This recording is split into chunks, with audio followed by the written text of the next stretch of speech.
A to Z Mysteries, Book Number 8, The Haunted Hotel, by Ron Roy. Chapter 5. Josh and Ruth Rose stared at Dink. "Honest," Dink said. "But why?" Ruth Rose asked.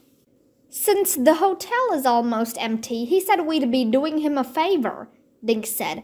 "If people see us here, they might think the ghost was just a joke." "Let's do it," Josh said. "I need a night away from the twins." Dink grinned. "Mr. Spivets invited our families too, and he wants us to investigate the ghost while we're here." Josh laughed. "When my little brothers get here, that ghost better watch out." By supper time, it was all arranged. The three families would spend the night at the Shangri-La. Ruth Rose's little brother, Nate, wanted to meet the ghost. "He'll be my friend," Nate said. "We can play with my dinosaurs together." Dink's family and Ruth Rose's family rode together in one car. The Pinto's car was already in the parking lot when they arrived. Josh was holding on to his twin brothers, Brian and Bradley. The boys hugged twin teddy bears. After locking the cars, all 12 of them trooped into the Shangri-La. Mr. and Mrs. Spivets were waiting in the lobby. They were all dressed up, as if it was a special occasion. "Good evening, all," Mr. Spivets said. "Welcome to the Shangri-La." The adults shook hands. "This is very nice of you," Dink's mom told them. Mrs. Spivets smiled at the kids. "It's the least we can do. These three detectives are going to get to the bottom of this ghost business tonight." Dink's father grinned. "As long as they do it before bedtime." "Dad," Dink said, rolling his eyes.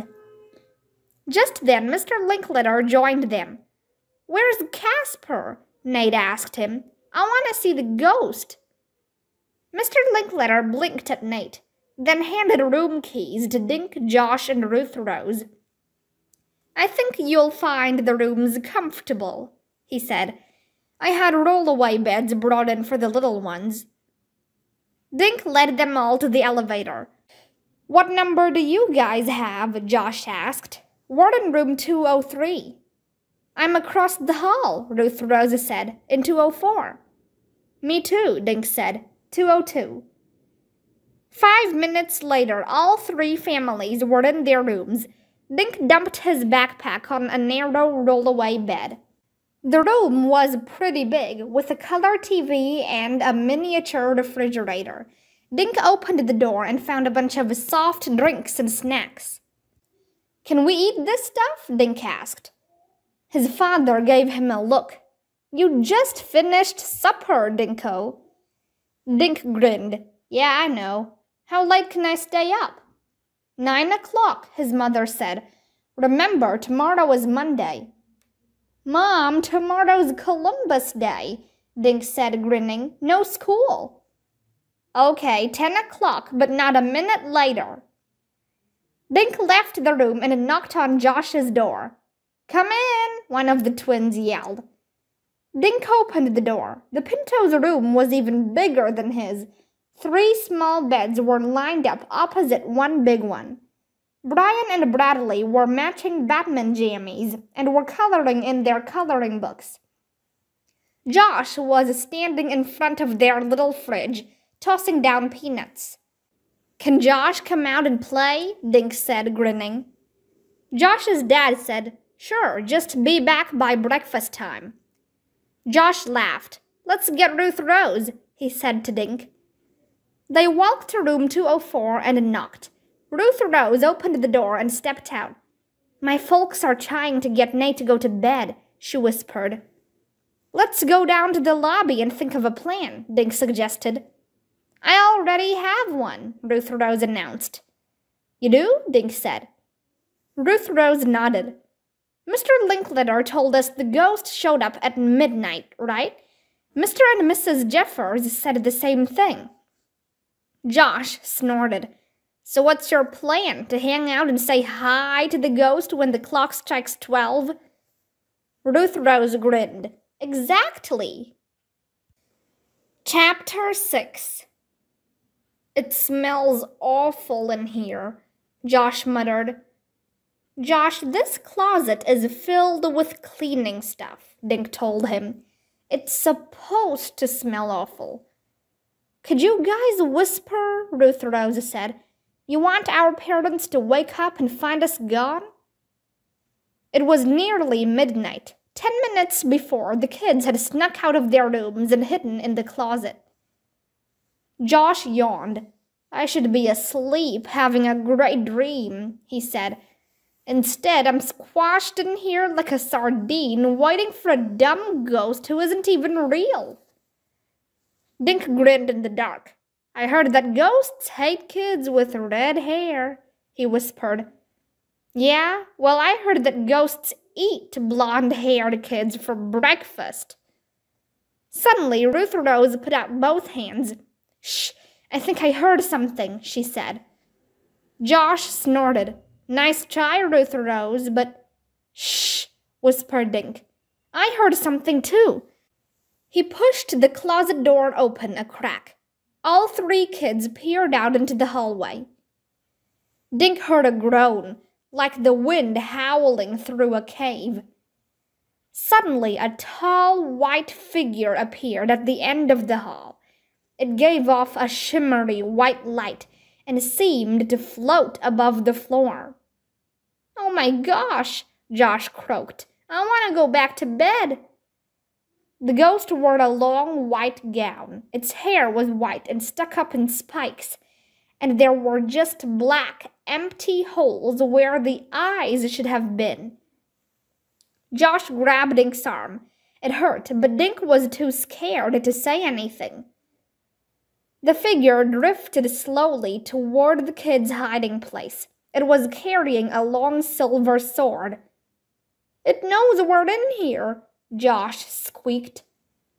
The ghost paused at each door, then stopped in front of room 202. That's our room, Dink thought. Dink, the ghost moaned. Go home. This place is dangerous. Every hair on Dink's head stood up. He felt cold, as if someone had opened a window.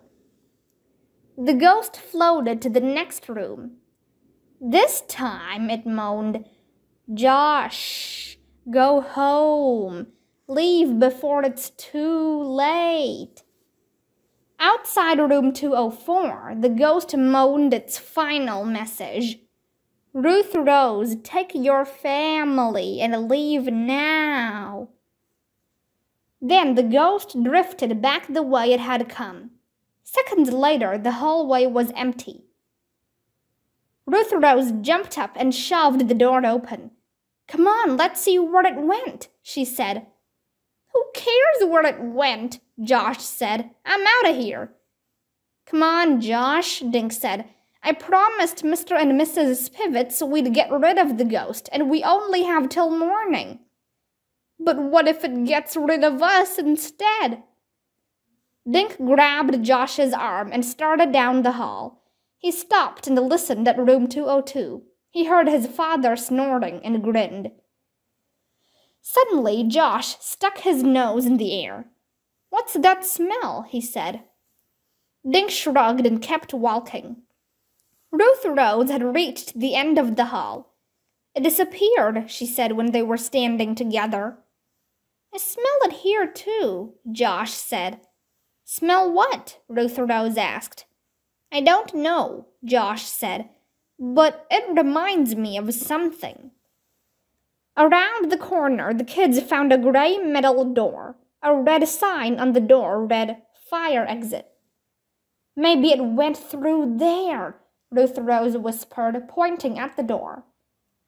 Dink held his breath, then slowly pushed the door open. The kids peered into the stairwell. They saw dark steps going up and down. Should we split up and check it out? Dink asked. No way, Josh said. We stick together. Dink grinned at his friend. Still think the ghost is a joke? Josh made a face at Dink. Guys, Ruth Rose said, how did the ghost know our names and which rooms we were in? Maybe it has supernatural powers, Josh said. Or maybe the ghost is really someone in the hotel, Dink added. Someone who knows us. Ruth Rose nodded. I think the ghost came out tonight looking just for us. You mean to scare us away like it did the other people? Dink asked. Ruth Rose nodded again. Well, it worked, Josh said. Let's hit the trail. Hey, what's this? Ruth Rose asked. She plucked a white hair off the doorframe. Dink examined the hair. The ghost had white hair like this, he said. Yeah, Ruth Rose said, but ghosts don't lose hair. People do. Suddenly, the door to room 204 opened. Ruth Rose's father popped his head out. Okay, you guys, time to hit the sack. But Dad, we just... Ruth Rose said. Her father shook his head. Say good night to the boys, Ruth Rose. Now.